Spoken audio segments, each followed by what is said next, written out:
What is up, you guys? It is Editing Lynn here. I was just watching the footage back and realizing that my voice sounds like I'm sick. There's a bit of a cold going around my house right now, and I just wanted to let you guys know that I'm fine. I just sound like I have a cold because I'm probably coming down with a cold. Wanted to get that out of the way before the video started.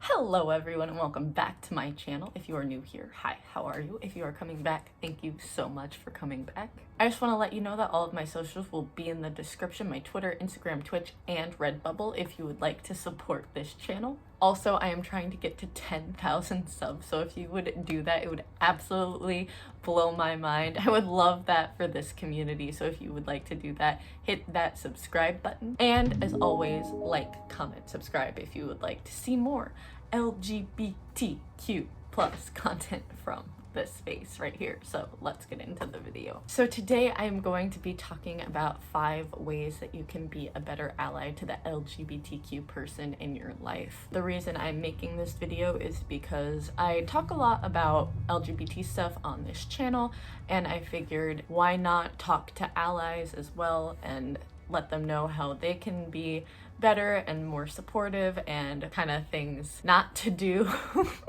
and things that can help them be better. So that's what this video is. So send this to anyone that you've recently come out to or are wondering how they can be a better ally. So let's get into 5 ways you can be a better ally. So the first one, and the most important one, I feel like in the beginning, don't make someone's coming out about yourself. I feel like this is pretty self-explanatory, but it can happen a lot. When coming out, it's really easy to want to try and relate to the person as much as possible, even if you're not part of the community and you are just trying to be there for someone. It's easy to try and turn something around and relate to it with your own experience. However, when someone is coming out to you, they're telling you something that's really important to them. They're telling you about who they are. Most of the time, they don't want you to make it about yourself. So please don't. The second one is don't question someone's sexuality. This is another one that I feel like is kind of obvious, but it does happen a lot, especially if someone has already come out and then discovered that the label that they come out with doesn't really fit them anymore. I've heard a lot of people that are outside of the community complain when people inside of the community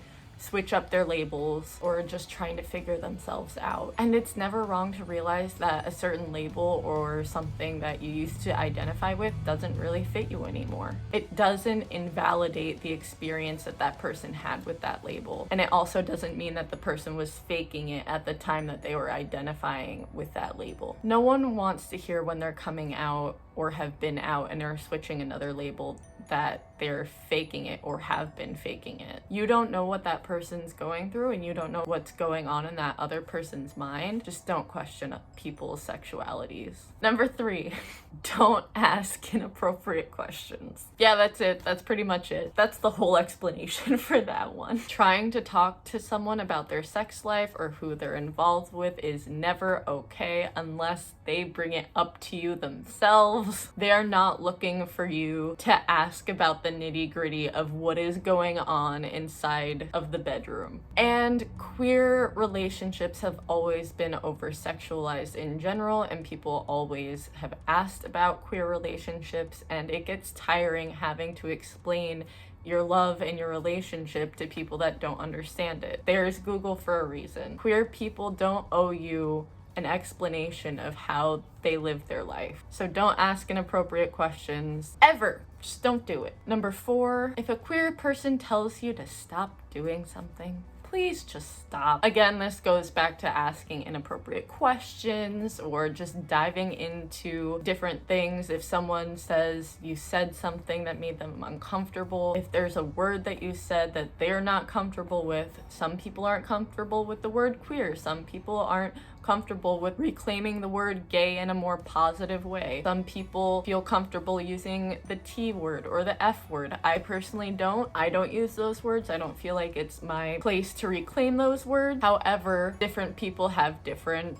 comfortabilities, and that's completely fine. If someone is more comfortable than another person, please respect that, and respect when someone of the queer community is telling you that they're not comfortable with the things that you're saying. Try and educate yourself a little bit more about why that might be the case, and just stop doing it. And number 5, the last one, let the person know that you're there for them. There's so many places around the world where the LGBTQ community is still heavily stigmatized. There are places where you can still get killed for being gay. There are places where you can get killed for being trans. Go look at the murder rates of trans women in America, and it's insane. It's really easy to forget that kind of stuff now that it's a lot more accepted than it used to be, but there are still places where it's not okay.